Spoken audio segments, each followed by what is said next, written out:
What's going on, friends? Matt Carter here, and I'm just doing something a little bit different today. I'm not coming at you with the normal talking head video that I have been in the past. And I'm going to share my screen and just go over some of the documents that you may expect to see if you are looking to buy a home in Ontario. By no means are these the only forms that you're going to see, but by far they are the most common forms that you're going to see in 99% of purchases that you're going to make for a residential property. So I'll go over this and I'm just going to set up my screen sharing.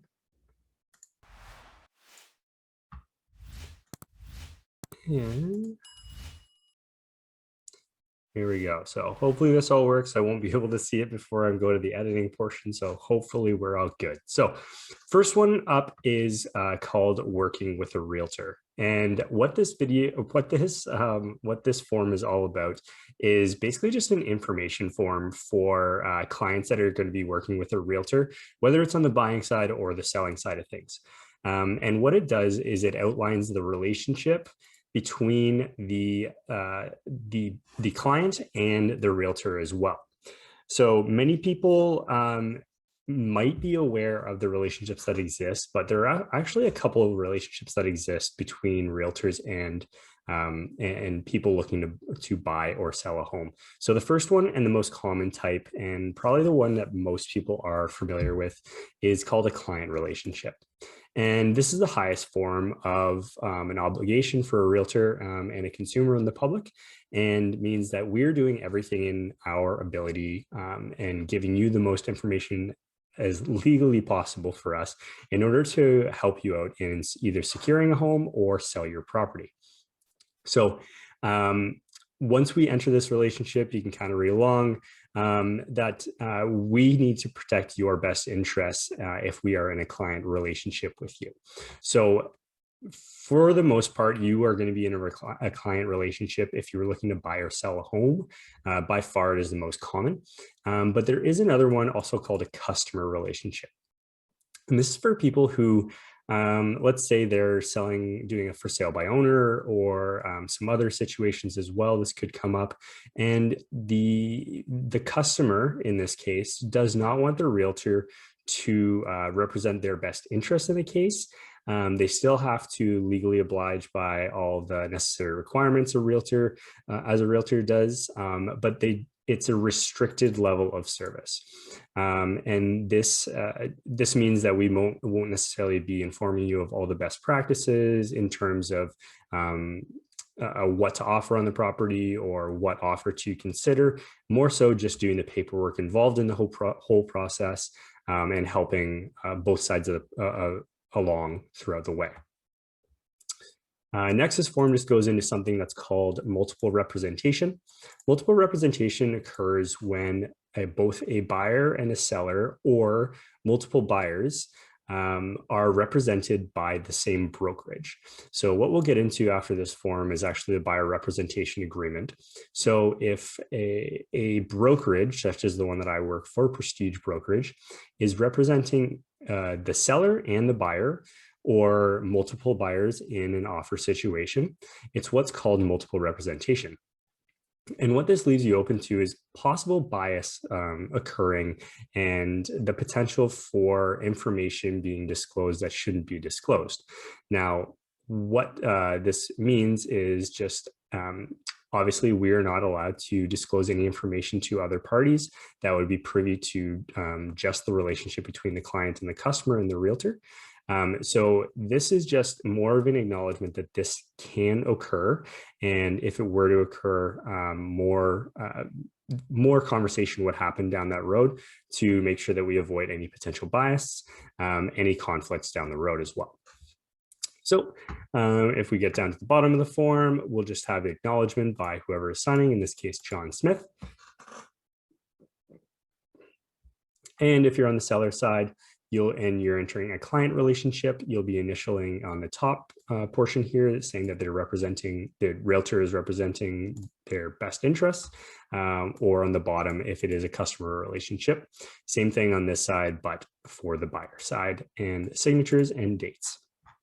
Pretty straightforward form, not so much a contract or anything like that, but more of an acknowledgement of the understanding of different relationships that do exist between realtors and real estate professionals, as well as consumers in the general public looking to buy or sell real estate.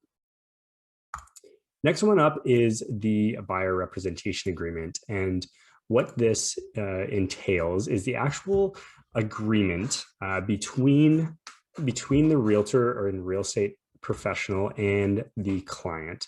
So this would be if I was going to show some client some homes, we would need to make sure that we have this in place in order to have that in writing, this contract and agreement in writing, so that I'm representing their best interest going forward in purchasing a property. So starting at the top here, we just have all the information about brokers that I work for, John Smith, and they fill out all the buyer information, a commencement time and date, and an expiry time and date. You need to make sure that this has a date entered here. I've heard of multiple occasions where they just have a commencement date and no expiry date. Sometimes this happens with realtors trying to get away with things. So make sure you have an expiry date here as well. And also to note, if this expiry date and this term is longer than 6 months, you need to have an extra agreement here, acknowledgement that you understand that this is for an extended period of time. If it's under 6 months, you don't need an initial here, but just understand that most realtors shouldn't be signing an agreement with you for longer than 6 months. It's a pretty extended period of time. So if your contract and your agreement has extended that 6 months, maybe it's time to find a new realtor, or maybe you're just looking for something very specific that's taking you quite a while. Next here, we have what type of property you're looking for. A lot of people will just put residential in here if you're looking for a residential family home, and a geographical location. We have the London surrounding area for myself working in London. Also, I've seen in the past other realtors putting Ontario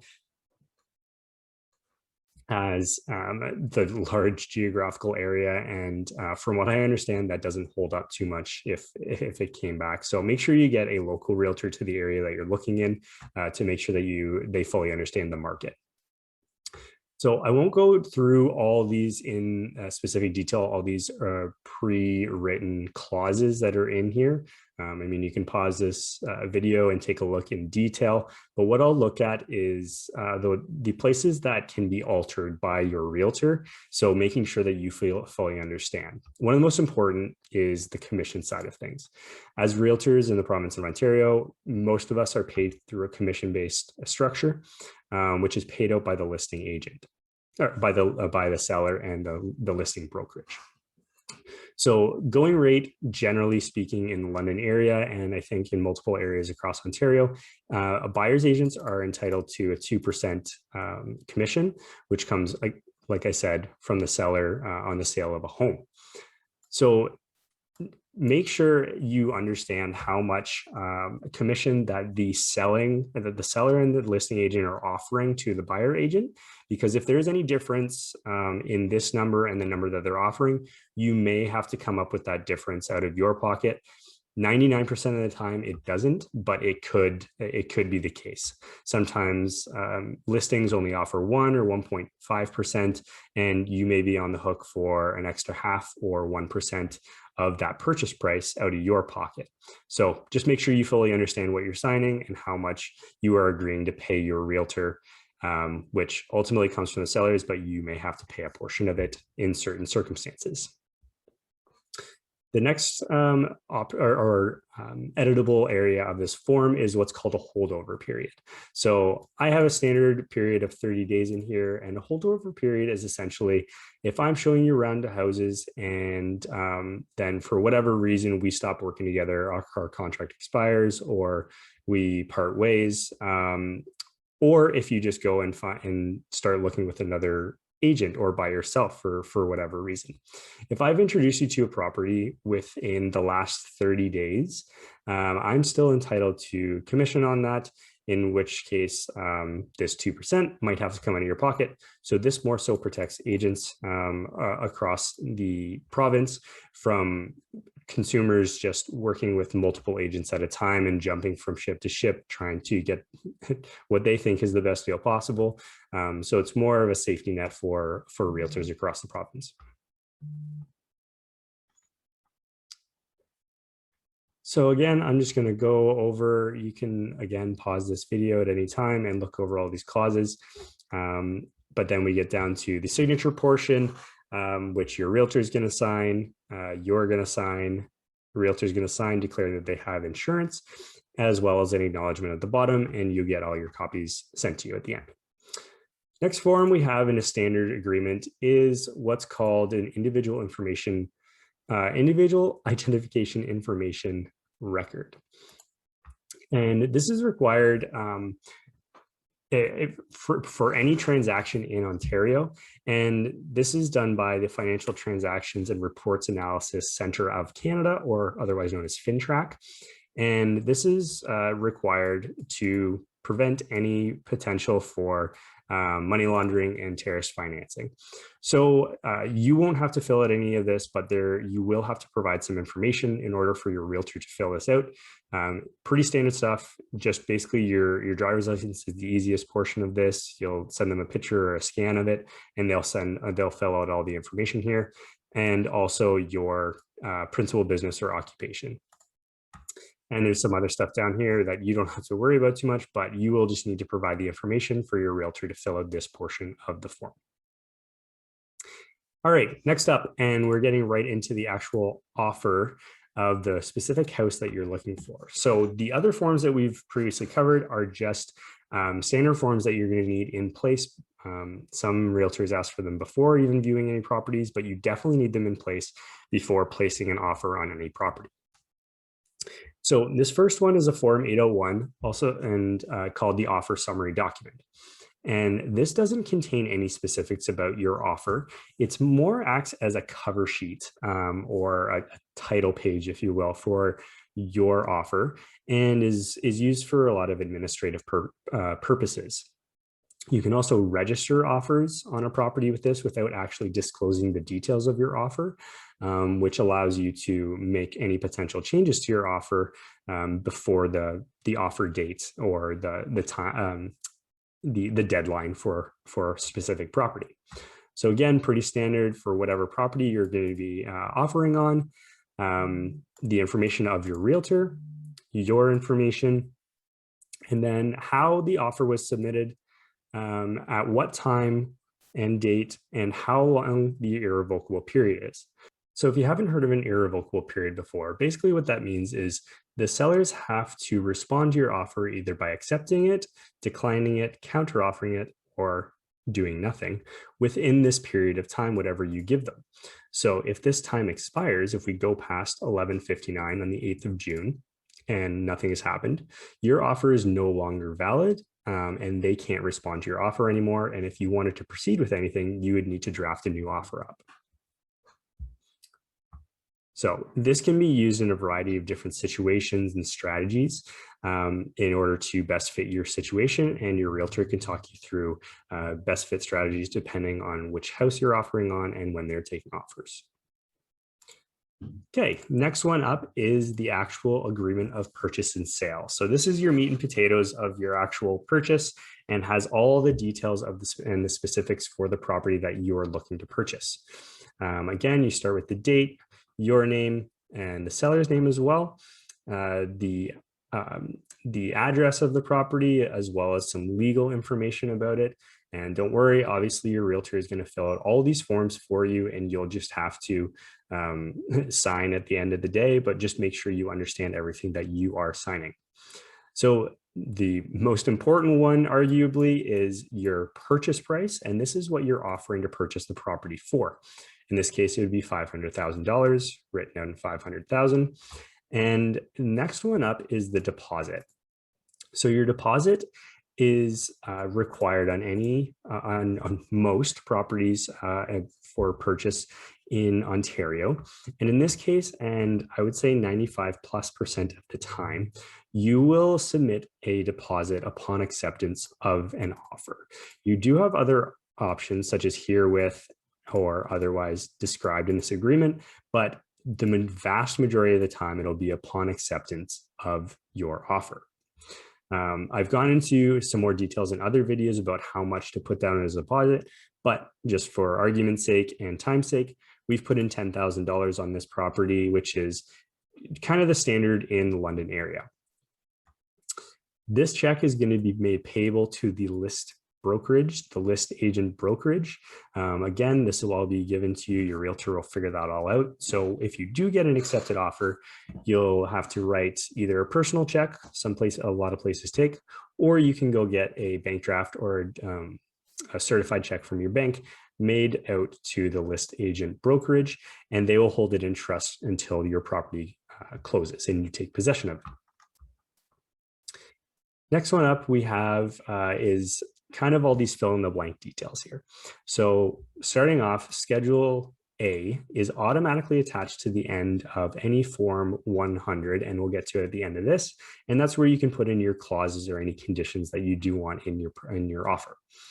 Sometimes there are other schedules such as B and C, etc., as set out by the listing brokerage, but that isn't in every situation. And again, your realtor should walk you through any of those specific cases. Irrevocability, we spoke about this briefly, and we have the same time as we did on that offer summary document, saying that they have until midnight on the 8th in order to respond to this offer. And then as it states, if it isn't, this offer is null and void. And if you have submitted a deposit within the offer, it will be returned to you. This next one, completion date, is your move-in date or the closing date for your property. So whatever you agreed upon time, I just put a couple months down the line from when I'm filming this. So any time that works for both you and the sellers, and that can either be negotiated, or if you're in a seller's market like we are in right now, you try to fit the seller's date as close as possible. Again, not going to go into specifics about all these larger clauses. Again, you can pause it and read any of those if you'd like to. So next one with the fill in the blanks, we got what are called chattels. Chattels are anything that you can physically move in a property. So the most common ones that are included are appliances, large appliances such as fridge, dishwasher, stove, washers, dryers. Other chattels could be, tables, chairs, but most times those aren't actually included in the sale of a property. Although if you wanted to, you could negotiate for them and include them in this section. Another thing that's pretty common, and we do like to specify in chattels, are window coverings, and we specify which types, as well as TV wall mounts and exactly where they are in the home. This is kind of a gray area for depending on where you are and from agent to agent. So I always like to state it in the chattels just to make sure that there's no confusion come closing day. If the seller is left with a wall mount that you were expecting to stay, or if it was meant to be left and if it was meant to be taken away and it was left behind. Next one up is fixtures. So fixtures are things that are actually attached to the house or the walls. So examples of this would be any light fixtures, any shelving, cabinets in your kitchen, things of that nature, which are actually fixed and screwed into the wall. Most times fixtures are not excluded, although certain circumstances could arise, such as if somebody has a certain chandelier or lighting fixture that they really want to take to their new house with them, they can include that in here. Otherwise, if there is nothing in here, it is assumed that everything that is bolted to the house and screwed in is staying with the home and should be there when you move into the home. Number 6, we go over rental items. This can be a variety of different things, especially if you're doing a farm property, or some people have air conditioners or other lease to own items like specified in here. But the vast majority or the most common rental item that you're going to see in a residential property is a hot water tank. Most people rent their hot water tank from a local company or a Reliance, something of that nature, and you're billed for that monthly or quarterly throughout the year. HST in the vast majority of any resale properties in the province of Ontario, HST is included in the sale price of the property, so you don't have to add it on to the sale price. Certain circumstances where it could be in addition to, and the most common is for new build properties, so you would need to take that into account in those situations. Title search occurs, and that's with your lawyer. They do all that work behind the scenes to make sure that your property is in good order and doesn't have any issues with it upon closing. And generally we put this at least 10 days before the closing date. Again, you can speak with your realtor and your lawyer to talk about specific circumstances on that one. And we'll go by all this pre-printed stuff, which you can read on your own if you pause the video.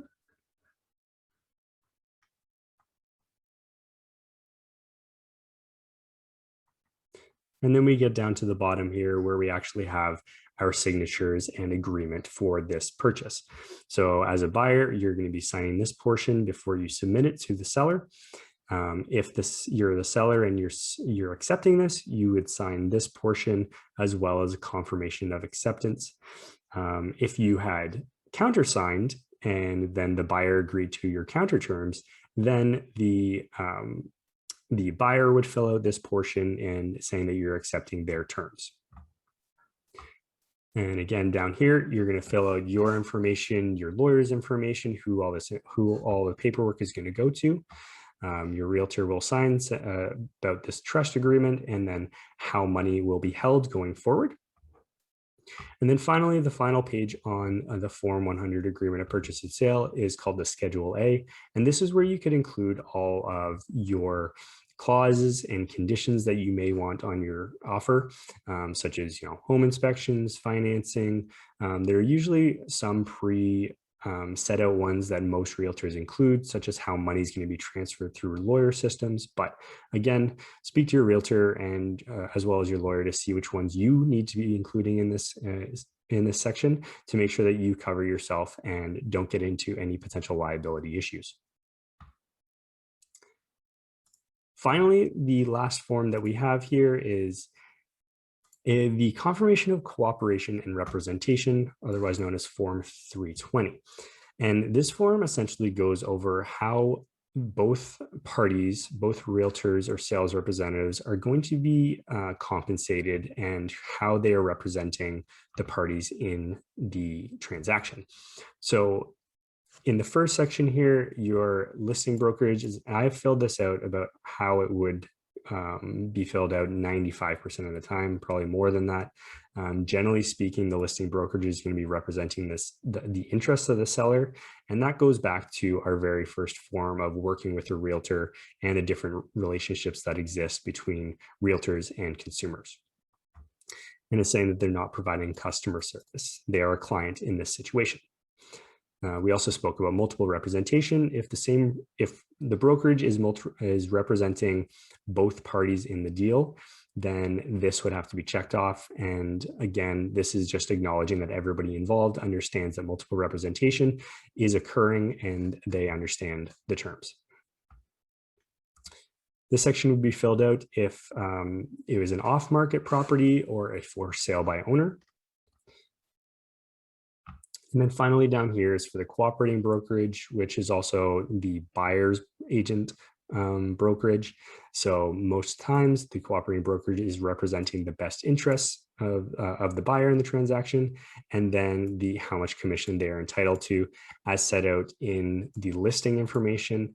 Again, this is what we spoke about. Make sure you know how much your realtor is proposing that they're going to get paid for it, and that aligns with the listing compensation as well.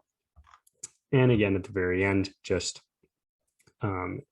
signatures for everybody involved. And if multiple representation is occurring, you make sure that you have signatures signed off here that everybody understands.